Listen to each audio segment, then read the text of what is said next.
Bon alors, MMA GP Bordeaux, Cédric Doumbé, 3e victoire. Pas de surprise, hein. Ouais, sans surprise. On s'y attendait. Effectivement. C'est ce qui est arrivé, quoi. Ouais. Hey, salut les gars, dernier débrief de l'année. Ouais. Bordeaux, hein, qui le cru, sale comble. 5000 personnes. Ouais. Rempli à rabat. En tout cas, le pari qu'a fait Abdel, à ce niveau-là, c'est réussi. Franchement, MMA GP, bravo.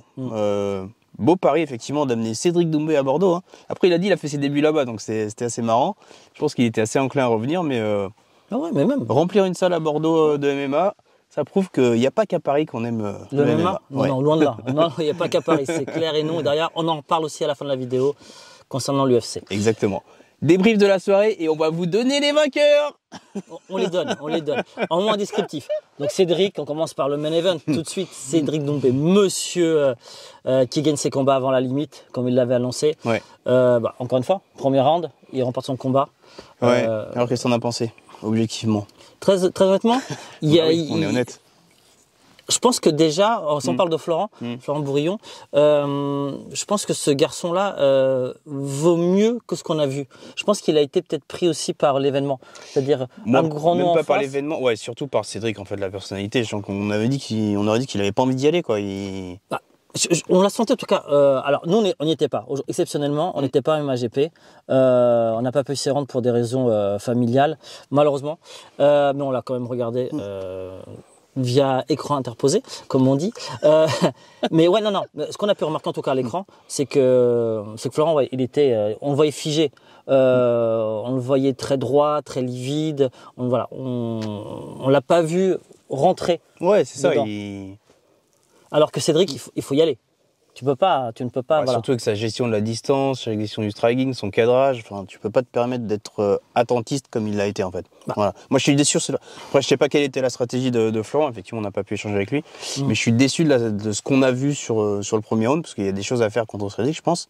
Mais pas aller le chercher sur la distance de striking, quoi. Il y a un petit coup de pied à un moment donné qui est parti là. S'il avait atteint, mais bon, il a un coup d'œil, Cédric. Il a un coup d'œil, laisse tomber. Il lisait le truc avant que ça arrive. Ouais. Par contre, le point positif concernant Cédric, c'est il est parti en lutte. On l'attendait en striking. Oui. Voilà. Il a cadré comme contre Titolshai. Il a cadré et tout. Prenait son temps, il cadrait. Tu sentais qu'on repartait sur le même type de combat. Et là, sur le coup, il y va, quoi. Oui, et puis dès qu'il accélère, en fait, il n'y a pas de... Aujourd'hui, il y a un tel différentiel entre Cédric et je pense quasiment tous les combattants français et de MMA, et peu importe leur niveau, en striking, on va pas se leurrer. Oui, c'est vrai. Voilà. Mais voilà, ça pourrait s'équilibrer s'il tombe contre un bon lutteur. Toi, je pense. Après, c'est ce qu'on demande à voir. C'est ça, un bon lutteur. Parce qu'à un moment donné, tu as Cédric qui emmène Florent contre la cage. Et là, même Michael Lebou, donc, qui commentait sur RMC, le disait, pourquoi il ne va pas au sol? Parce qu'il pouvait aussi aller au sol. Parce que s'il a un bon sol, tu emmènes Cédric, et là, tu te poses la question, pourquoi il ne l'emmène pas au sol? Est-ce qu'il se dit, finalement, ça se trouve, Cédric est plus fort que ce qu'on pense, ça travaille, forcément, il travaille, Cédric. Forcément. C'est pas une chair au sol, quoi. Mais on ne sait pas quel niveau il a. Mais on ne sait pas quel niveau il a, effectivement. Et on est tous interrogatifs, tu vois, là-dessus. Après, Cédric, on a quand même vu un bon coup de genou qui est passé à un moment donné de Florent. Ouais, on a vu surtout un bon coup de genou de Cédric qui a touché, qui a éteint et que c'était le début de la fin, quoi. Je pense que le doigt dans l'œil, il n'a pas apprécié. C'est à partir de ce moment-là, tu penses qu'il s'est dit, bon, ok. Je pense qu'il ne vais pas prendre de risque. Il y avait la stratégie où je reste patient, et la stratégie où moi je vais te rouler dessus, quoi. Je pense, ouais. Et voilà, on connaît un peu ses coachs, et comme ils lui ont dit, comme il l'a dit lui-même, fais ce que tu sais faire à un moment donné, voilà, il fallait. Il y a le temps, quoi. Et donc, comme il disait à la fin, prochain fight, sur mon premier trimestre. Ouais, à Paris, donc très bientôt à Paris, les frères combattre. Dans une salle parisienne, allez, on vous donne un petit scoop comme ça, de même envergure que celle de Bordeaux. Ouais, donc 5000 personnes, quoi. 5000 personnes, voilà. On ne peut pas vous dire où. Niveau de nos combattants, parce que ça on l'a pas par contre, et on espère qu'on pourra vous le donner dès qu'on aura l'info. Donc Abdel, n'hésite pas à nous la donner, ce serait cool. Donc voilà, mais en tout cas très grosse salle parisienne, donc soyez prêts, parce qu'un Doumbé qui combat à Paris, ça sera peut-être pas pour aussitôt remplir, mais on va y voir quelqu'un de plus expérimenté, quoi. Alors maintenant c'est avec simple. Cette règle C'est ça. On revient vite fait sur la règle. Ouais, enfin sur les 5 combats de plus, quand tu as moins de 10 combats, tu peux pas combattre un combattant qui a plus de 5 combats, plus ou moins de 5 combats que toi. Alors là, ce qui est intéressant, c'est que là, Cédric a 3 combats, 3 victoires. C'est-à-dire que logiquement, il peut combattre un plus 8. Ça veut dire, voilà, quoi, 8 combats, c'est-à-dire 3 plus 5, 8. Et là, franchement, il y a de quoi faire. Il y a un panel déjà qui est beaucoup plus important. Oui, d'accord, ouais, tu t'ouvres un peu plus de possibilités. Bon, après, voilà. Et je pense que même lui, il a envie d'aller se tester aussi avant l'UFC, à la rentrée, vers septembre. Oui. Mais par contre, attention, si une défaite avant l'UFC remettrait peut-être tout en cause. Je sais pas. Tu sais, moi, je pense que ce garçon-là, il est armé, et, la team qu'il a, elle est là. Oui, je dis pas qu'il va perdre. Mais je pense qu'ils vont choisir, même même s'ils prennent un lutteur, on va pas se leurrer, il construit sa carrière MMA, il va pas prendre, entre guillemets, un Abdul, même si Abdul en fait, il peut pas le rencontrer parce que voilà, c'est pas possible selon les règles françaises. Comme il peut pas rencontrer Jason, c'est pas possible non plus selon les règles françaises. Tu l'as call out effectivement. C'est ça. Sauf si la fédération modifie les règles. Ou lui fait une petite dérogue. Ou modifie un peu les règles concernant les très grands athlètes. Qui ont déjà un palmarès dans d'autres sports, qui ont été champions, choses comme ça. Voilà. Et ça, on sait que la Fédé travaille dessus pour le début d'année. Donc peut-être que. D'accord, ça pourrait peut-être arriver, effectivement. Bah écoute, on espère, parce que. Bah oui, en tout cas, on va voir tout le monde, soyons honnêtes, tout le monde va voir Cédric face à quelqu'un avec un peu plus de répondants. Qui lui donne du fil à retordre un petit peu. Quoi. Et qui a un petit nom dans le milieu MMA. Voilà, soyons honnêtes, on veut tous voir ça. Jason, on parle de Jason. Bah parce qu'il a call out quand même, il a appelé à combattre Cédric pour la ceinture. C'est bien. Il était chez lui, il a fait un très très beau combat, donc victoire de Jason Poney. Normal. Jason, à l'unanimité des juges. Nous, c'est toujours un plaisir de voir combattre Jason. On l'avait vu au précédent MMAGP. Effectivement, toujours ce style, très très très bon cadrage, très bon coup d'œil, très fluide, puis vraiment grosse domination en grand pound. Ce qu'il a mis sur les 2 premiers rounds, c'était assez impressionnant. Moi, c'est un mot qui pourrait définir Jason, selon moi, c'est serein. J'ai senti serein du début à la fin. Ouais, on sent qu'il maîtrise. Pas de soucis. Son sujet. Même lorsqu'il a eu un sac à dos, tu sentais. Non, mais voilà. Tu le sentais, il était serein, il tirait la langue sur la fin. Par contre, la physionomie du combat a quand même changé au 3e round. Il avançait sur les 2 premiers rounds. On sent qu'au 3e, il était. Alors, soit peut-être plus dans la gestion, ou soit il s'est pris un coup qui l'a fait un peu peut-être reculer. Bon, je pense gestion. Très honnêtement. Parce qu'il se dit, si je veux recombattre dans 3 mois. Oui, peut-être pas te cramer ou t'user, quoi. C'est ça. Tu vois, non, mais il a une bonne stratégie, il varie bien les coups. Après, en plus, c'était un gaucher, donc je pense que l'autre, il avait pas puissant, Jason. Forcément l'habitude. Que ce soit clair, pour ceux qui ne connaissent pas Jason, parce que c'est vrai qu'il a fait le PFL, etc., il a quitté un peu la France à un moment donné. C'est un garçon qui a énormément d'expérience, c'est un super combattant, c'est niveau UFC, qu'on ne se leurre pas. C'est vraiment de très très haut niveau. C'est plus de 30 combats, partout dans le monde, dans des organisations très compliquées comme le M1. Exactement, des catégories, des fédés de dingue, quoi. Des organisations de dingue, pardon. Mais Jason, c'est vraiment, c'est de très très très haut niveau. Donc la ceinture, Abdel, forcément, Jason. Forcément. En plus, il l'a dit, Cédric, lui, ça ne l'intéresse pas. Donc, la ceinture pour Jason, nous, on milite pour ça. Jason à Paris pour la ceinture. Ou au prochain à Bordeaux, pourquoi pas. À Paris, c'est bien. Mais après à Bordeaux pour la défendre. Effectivement, il était chez lui, donc très, très, très, très belle perf. On enchaîne par petit coup de cœur. Petit coup de cœur de la soirée. Title, tu nous régales. Tu nous régales par le show, tu nous régales par ton style de combat. On t'a vu enfin dans ta catégorie de poids et ça a payé. Ouais, ça a payé. De magnifique manière. Alors, vite fait, Title, c'est un garçon déjà en or. Voilà, pour de vrai. C'est un garçon qui ne triche pas. C'est pas un garçon, Parfois, il a l'air un peu, Il est extravagant. Mais c'est ça qu'on aime. C'est exactement ça. Il faut du show. Et en plus, comme je disais, c'est un garçon qui a du cœur et tout. C'est pas que. On l'a vu aujourd'hui. Il a aussi du cœur, il donne tout. Ah ouais, parce qu'en face, il y avait une belle opposition de la part de Mehdi Nefzi. Et en striking, il était dominé. Franchement, au début, je le trouvais un peu large. En striking, c'était pas du ligne directe, c'était du crochet large. C'est vrai que ça s'est réadapté très rapidement. Ça a touché, ça a rentré. Et on voyait que Title, il avait du mal à rentrer. C'était une belle opposition, quoi. Non, mais surtout Title, Title, il a des low kicks, mon gars. Ouais, par contre, il a très très bien avalé. Low kick. Donc sur la cuisse et sur le mollet, les fameux calf kicks. Et on sentait que ça travaillait dur. Il y a 2-3 fois où il a failli mettre des balayages en plus. Donc c'était très bien amené. Très belle stratégie de combat. J'ai aimé la phase au sol. Bon, tu sais que j'aime bien le sol. Hein, donc... La lutte aussi. La lutte et le sol. Explosif d'ailleurs pour remonter aussi. Ouais, c'est ça. Par contre, il était dominant au sol quand il était sur le dessus. Et c'est vrai que dès qu'il était sur le dos, il arrivait à sortir très rapidement. Quoi. Alors, vous voyez, lorsqu'on n'a pas un Cédric Doumbé qui peut, entre guillemets... En plus, à l'époque, quand contre Cédric Doumbé, il n'avait pas eu non plus ce temps de préparation. Ouais, c'est vraiment la short notice. Quoi. Voilà. Ouais. Là, on a vu, c'est un combattant complet de MMA. Ah oui, totalement. Même, en effet, même s'il va encore s'améliorer, bien entendu, mais c'est vraiment un combattant de MMA. Là, on l'a bien vu, et on a hâte de le revoir. Parce que son KO... il était dans le timing. C'est ça, il faut expliquer comment il l'a amené. C'est ça. Il gagne le combat au 3e round. En effet, Mehdi, je pense qu'il est un peu plus fatigué, c'est normal, 3e round. On arrive sur la fin en plus. Même Tettel, forcément, ils sont un peu émoussés. Et à ce moment-là, il y a un crochet du droit qui arrive de Mehdi.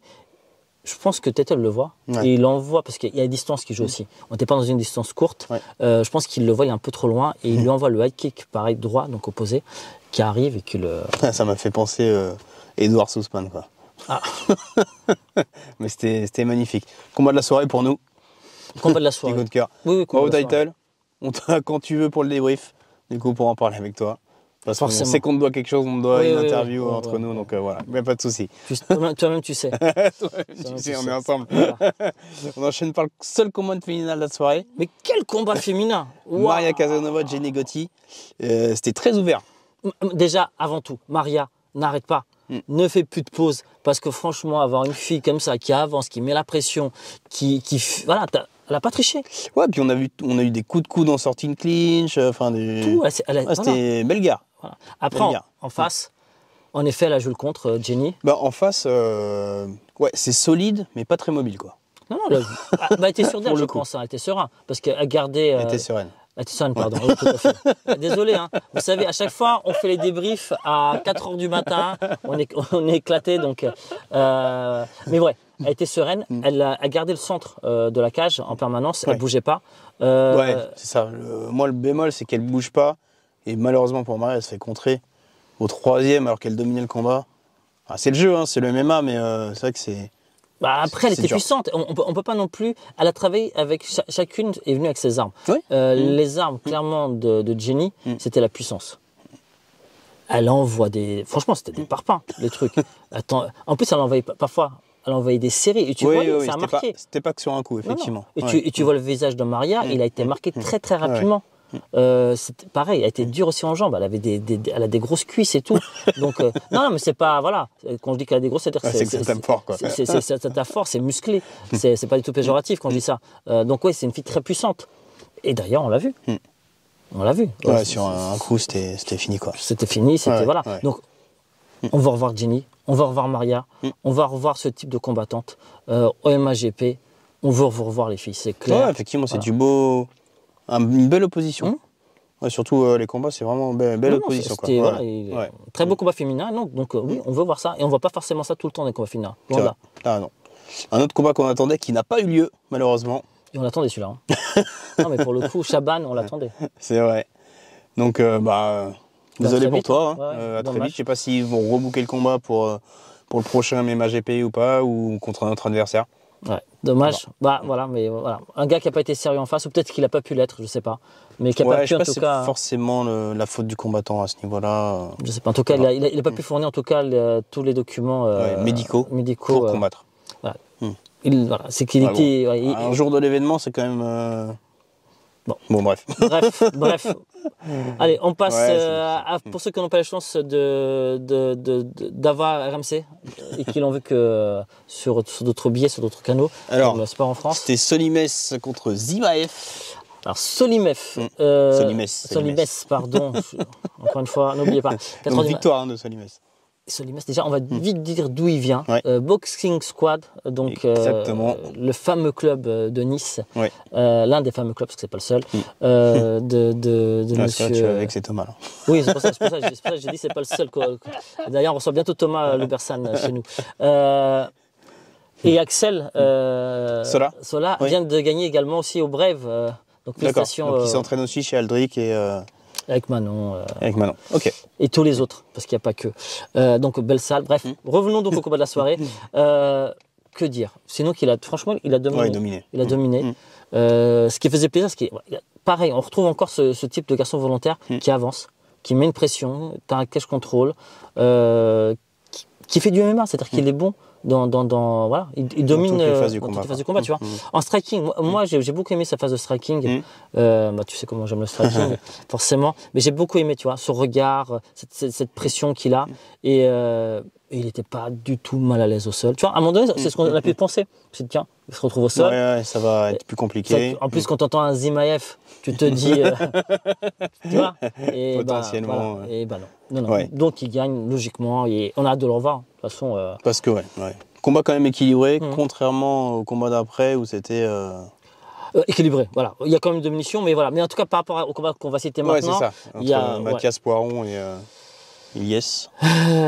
contre Vless, là, franchement, alors, je suis dubitatif parce que je suis sûr qu'il s'est entraîné pour venir, mais je ne sais pas ce qui s'est passé parce qu'on l'a senti complètement éteint. Pas présent. Ce qu'on a vu dans le combat, c'était de Vless, on parle, entendu. Ce qui ne retient rien à ce qu'a fait Mathias. À la performance de Mathias, mais malheureusement, si, ça retient un peu parce qu'il faut être deux pour faire un beau combat. Oui, et mais Mathias, si tu n'as pas beaucoup d'opposition en face, forcément, tu ne peux pas t'exprimer comme il faut. Quoi. Non, par contre, on a vu des choses chez Mathias. Ce qui était intéressant, tu vois, c'est qu'il n'a pas travaillé sur un coup ou deux. Tu vois, en striking. Oui, il y a une belle combinaison. Il y a des combinaisons, tu vois, il travaille sur plusieurs coups. Il varie les hauteurs. Ligne basse, etc. Donc, et pareil, il y a eu un travail au sol, il y a eu un travail de lutte. Donc, un combattant de MMA, comme on disait tout à l'heure, très intéressant. Et au deuxième round, en plus, tu te dis, il a dominé en striking. Et au deuxième round, il n'y a pas de souci. Il a fini en guillotine. Ouais, exactement. Donc, ça montre la complétude du gars. Donc, voilà. Encore, MMAGP nous a montré quand même des garçons que le grand public ne connaît pas forcément, ni nous d'ailleurs, parce qu'on en a découvert aussi. En espérant que Vless pourra revenir dans d'autres conditions. Voilà, encore une fois. Peut-être le rebooker parce qu'effectivement, on ne sait pas ce qui s'est passé dans la prépa ou pour la pesée ou choses comme ça, effectivement. Parce qu'on sait qu'en général, les match-ups organisés par MMAGP, franchement, ils sont de qualité. Donc là, pour le coup, seul petit bémol, voilà. Surtout, comme le prochain combat, le combat d'après qu'on a eu entre Panda et Monsieur Kai, Eli Kai. Ah oui, il y a Mathieu. Alors Mathieu, on va pas vous mentir, nous on a un petit coup de cœur, on aime bien la bonne école. Ça pas pour autant. Il vient de la bonne école. Il vient de la bonne école, Mathieu. Mathieu on salue d'ailleurs, effectivement. On salue Elias, forcément. Donc grosse école de combat, de MMA, de sol. Une école où se travaille très très très sérieusement, très dur. Des garçons top d'ailleurs. De Montpellier. Et en face, un garçon de 22 ans. Ouais, il a que 22 ans, Mathieu en a 27, donc ça joue quand même un peu cette défense d'âge. Et il n'a pas démérité, au contraire. Eli à un moment donné, il se mange d'ailleurs un coup de genou, il est sonné. Mathieu, tu te dis, il va avancer, il va terminer. Et là, ça part dans les jambes. Les très bons réflexes effectivement d'un combattant qu'on voit qui travaille ça à la salle et que c'est du réflexe vraiment travaillé quoi. 22 ans. Ouais. Tu vois, c'est ce côté-là, tu vois, surtout toi, 22 ans, tu vois, le bon réflexe, etc. Et surtout, il a fait les 3 rounds, il n'a pas démérité. Oui.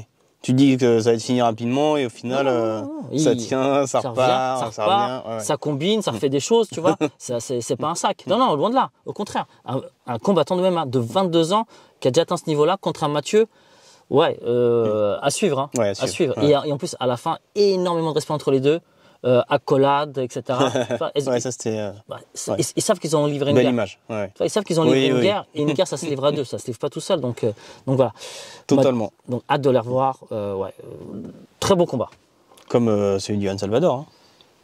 Celui-ci, franchement, on l'attendait. C'était l'ouverture de la carte et on l'attendait aussi. On l'attendait parce qu'on connaît les gars. On suit de loin un peu les garçons. Salvador, on le suit un peu depuis un certain temps aussi. Donc victoire de Johan.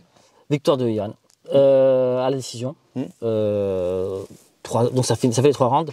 De l'autre côté, on avait un kicker, Mohamed. D'ailleurs, dans son coin, il y avait quelqu'un qu'on connaît bien. D'Arfeville, Christophe, parce qu'apparemment tu ne veux pas le dire. D'Arfeville, excuse-moi d'écorcher ton nom.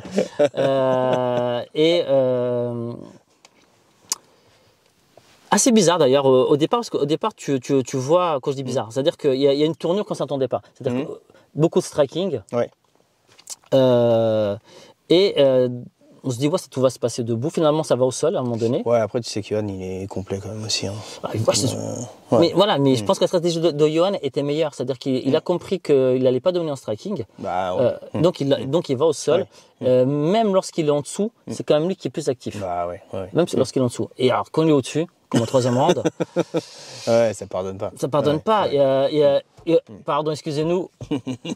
On a perdu la lumière. Au troisième round, on a vu Johan prendre le dessus. Il passe en garde montée, etc. Bon, là, il n'y avait plus match, entre guillemets. Mais ça veut dire que voilà. On monte. Pas en garde montée. Pardon, oui. Non, c'est pas grave. Je te le pardonne pour ça, la guitare. Merci.